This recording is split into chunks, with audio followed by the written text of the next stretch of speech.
Setelah menyerang dan menaklukkan Khaybar, Nabi Muhammad dan para sahabat merasa lelah dan lapar.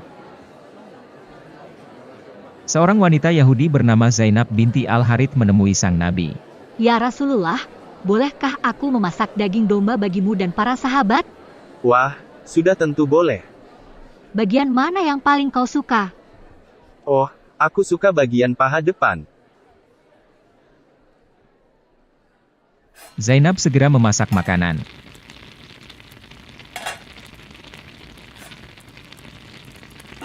Suamiku Salam ibn Miskam, dan para lelaki di keluargaku dibunuh Muhammad. Ini kesempatan dari Tuhan untuk membalas keluargaku. Zainab menaburi racun kuat pada daging domba itu. Nih untuk suamiku, kau bunuh dia. Ini lagi, untuk pamanku, ini untuk abangku, oh nasib keluargaku. Zainab menghidangkan masakan domba itu pada sang Nabi dan para sahabatnya. Seorang muslim bernama Bishr ibn Al-Bara ibn Marur duduk di sebelah Nabi. Nabi memakan dagingnya, tapi tidak menelannya. Bishr juga memakannya, dan dia lalu menelan daging itu. Tahan tangan kalian, kaki domba ini memberitahuku bahwa ia beracun. Wajah Bishr menghijau. Dia lalu jatuh ke lantai dan mati.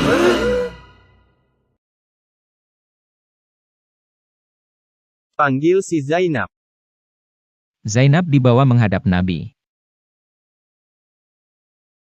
Mengapa kamu melakukan ini? Kau bunuh ayahku, pamanku, suamiku. Kamu rampas harta milik kami. Aku berkata padaku, jika dia memang nabi, maka tentu dia akan tahu. Domba ini yang memberitahunya. Jika dia raja, tentu dia akan mati. Allah tak akan mengizinkanmu. Di kemudian hari, keluarga Bishr menuntut pembalasan dan lalu membunuh Zainab. Ketika Nabi kembali ke Madinah setelah melakukan upacara naik haji, dia mulai mengeluh kesakitan. Kabar tentang Nabi sakit mulai menyebar.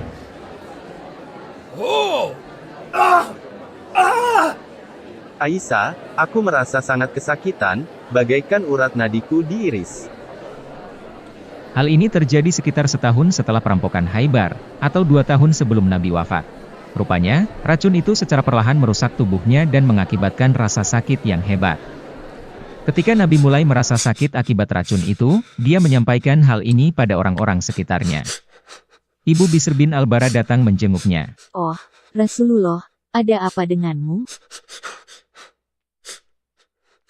Bishr, rasanya urat jantungku diiris karena makanan yang kumakan bersama putramu di Khaybar. Oh Rasulullah, aku tak pernah melihat orang demam seperti ini. Cobaan kita berkali lipat, demikian juga anugerah kita di surga. Apa yang orang katakan tentang penyakitku? Mereka bilang itu birsam. Allah tak akan membiarkan Rasulnya menderita birsam karena itu adalah tanda kerasukan setan, tapi penyakitku adalah karena daging yang kumakan bersama putramu. Racun itu memotong urat jantungku.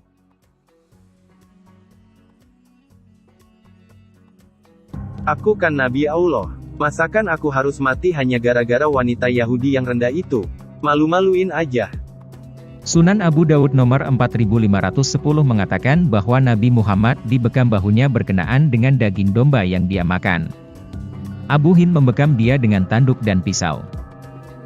Semoga racun di tubuhmu tersedot keluar. Ah, aku sakit parah nih. Tapi upaya membekam itu tidak mengubah keadaan sakitnya. Selama dia menderita sakit, Nabi melafalkan Al-Mu'awwidhatain atau ayat-ayat minta perlindungan, yakni surah 113 dan 114.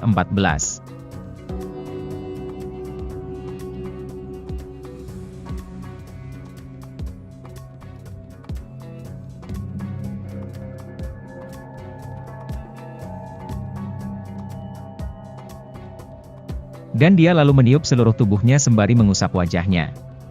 Ini jelas merupakan usaha ingin sembuh.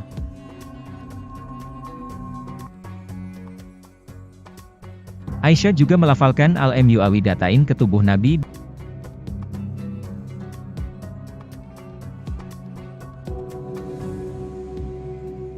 dan mengusapkan tangan Nabi ke tubuhnya dengan harapan mendapat berkah kesembuhan.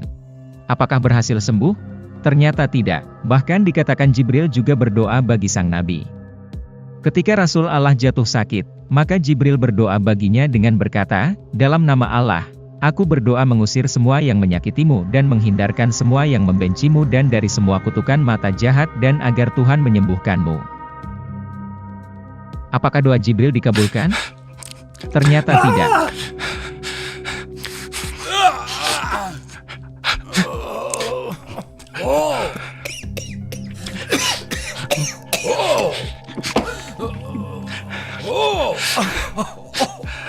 Sirah Nabawiyah, halaman 679, oleh Ibn Hisham. Lalu penyakit Nabi semakin memburuk dan dia kesakitan luar biasa. Dia berkata, "Siramkan 7 kantung air dari berbagai sumur ke tubuhku agar aku bisa keluar menemui orang-orangku dan memberi petunjuk." Kami mendudukan dia di sebuah baskom milik Hafsah binti Umar. Dan kami siramkan air ke tubuhnya sampai dia menjerit, "Cukup, cukup, cukup, cukup." Beberapa istri Nabi berkumpul bersama paman Nabi yakni Ibnu Abbas. Mereka bersepakat untuk memaksa Nabi menelan obat. Aku akan paksa dia. Biarkan kami lakukan itu. Kami saja yang melakukannya. Pegang dia, jangan dilepas. Pegang dia erat-erat. Hidungnya dipencet terus. Pokoknya dia harus telan obatnya. Tapi sang Nabi tidak kunjung membaik. Dia malah pingsan. Ketika siuman, dia merasa tak senang atas perlakuan mereka. "Siapa yang memperlakukan aku seperti itu?" Aku yang melakukannya. Ini adalah obat yang dibawa para wanita dari Abisinia. Allah tidak akan memberi aku penyakit seperti itu. Jangan berhenti memaksa mereka semua minum obat ini, kecuali pada pamanku. Jadi, sebagai usaha balas dendam atas apa yang mereka lakukan padanya, dia memaksa istri-istrinya untuk menelan obat yang sama. Maimunah, salah satu istri Nabi, dipaksa menelan obat itu sewaktu sedang puasa, sebagai hukuman apa yang mereka lakukan pada Nabi. Dia mencoba berbagai cara untuk bisa sembuh, tapi semuanya gagal. Dia lalu menyadari bahwa dia akan segera mati. "Mengapa aku tak kunjung sembuh, padahal sudah berdoa berulang kali?" Sang Nabi mengatakan tentang penyakitnya yang mengakibatkan kematiannya. "Wahai Aisyah, aku masih merasakan sakit yang diakibatkan makanan yang kumakan di Khaybar, dan sekarang aku merasa urat jantungku bagaikan dipotong racun itu." Untuk menutupi kebohongannya sebagai Nabi, dia mengaku bahwa Allah memberinya 2 pilihan, disembuhkan Allah atau hidup bersama Allah di surga. Allah telah memberikan hambanya pilihan antara hidup di dunia ini dan hidup bersama Allah, dan dia memilih pilihan kedua. Aku belum pernah melihat siapapun yang lebih menderita dibandingkan Rasul Allah. Setelah mengalami begitu banyak penderitaan, akhirnya Nabi Muhammad tewas di pangkuan Aisyah.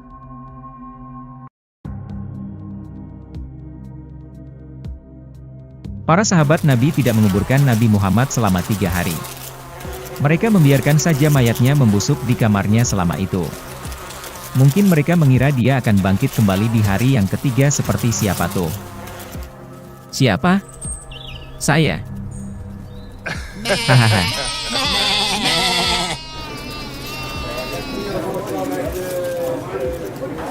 Wahai teman-teman, dengerin.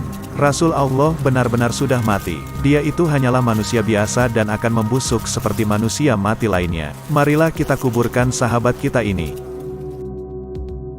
Akhirnya para sahabat menguburkan mayat Nabi Muhammad. Mari telah berbagai kejadian yang berakhir dengan kematian Nabi Muhammad untuk melihat apakah dia itu Nabi asli atau palsu. Contohnya, Zainab binti Al-Harith yakin bahwa Allah tentunya memperingatkan Nabi asli tentang racun itu, dan tidak pada Nabi palsu. Muslim pun, termasuk Muhammad, yakin akan hal itu. Itulah sebabnya mengapa Nabi Muhammad berkata, Allah tak akan pernah memberimu kemampuan untuk membunuhku. fakta bahwa Muhammad tewas karena racun itu membuktikan bahwa Allah tak mampu melindungi Rasulnya nan tercinta dan bahwa Muhammad adalah Nabi palsu. Zainab seorang diri saja mampu mengenyahkannya. Bukti lain adalah bahwa Muhammad berusaha keras untuk sembuh, tapi semua usaha dan doanya tidak mempan. Ini bukan pertama kali doanya gagal. Dia berdoa demi nyawa putranya, Ibrahim, tapi tidak dikabulkan. Salah seorang istrinya, yakni Al-Shanbah bin Amr Al-Ghifariyah, melihat betapa sia-sianya doa sang nabi. Karena itu, dia bertanya, Jika engkau adalah nabi asli, tentu putramu tidak akan mati. Apa? Kurang ajar kamu. Talak. Talak. Talak. Muhammad lalu menceraikannya. Dia masih beruntung karena tidak dipenggal setelah berani mempertanyakan kesahihan status kenabian Muhammad. Bukan hanya doa Muhammad tidak manjur, tapi begitu juga doa Jibril dan Aisyah. Allah membiarkan saja Rasul kesayangannya menderita sampai mati. Muhammad mengaku dirinya sebagai yang diberkahi, pengampunan bagi umat manusia, dan ciptaan terbaik, tapi keadaannya saat sekarat tidak membuktikan hal itu. Di manakah Allah saat Muhammad sangat membutuhkannya? Sang Nabi mengaku bahwa urat jantungnya terasa dipotong di Bukhari Sahih nomor 4428. Disampaikan oleh Aisyah. Sang Nabi mengatakan tentang penyakitnya yang mengakibatkan kematiannya, "Wahai Aisyah, aku masih merasakan sakit yang diakibatkan makanan yang kumakan di Khaibar, dan sekarang aku merasa urat jantungku bagaikan dipotong racun itu." Ini merupakan perkataan yang persis sama dengan Quran, Surah Al-Haqqah, ayat 44-46, dan sekiranya dia Muhammad mengada-adakan sebagian perkataan atas nama kami, pasti kami pegang dia pada tangan kanannya, kemudian kami potong urat jantungnya. Apakah yang Allah katakan dia akan perbuat jika Muhammad mengarang-arang wahyu ilahi? Allah akan memotong urat jantungnya. Dan apakah yang Muhammad katakan tentang racun itu pada dirinya? Racun itu memotong urat jantungnya. Jadi, apa kesimpulannya?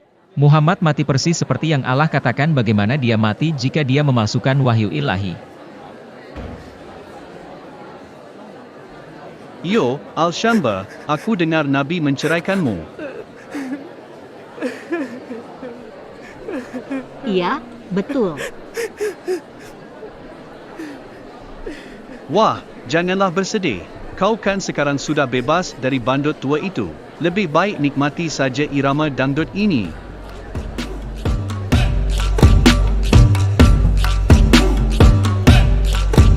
Jika Muhammad itu Nabi asli, kenapa dia tidak tahu tentang racun itu sebelum memakannya?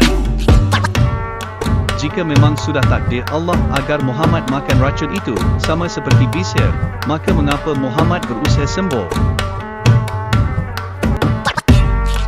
Gimana bisa Jibril tak tahu kehendak Allah? Mengapa Jibril repot berdoa jika Allah sudah menentukan kematian?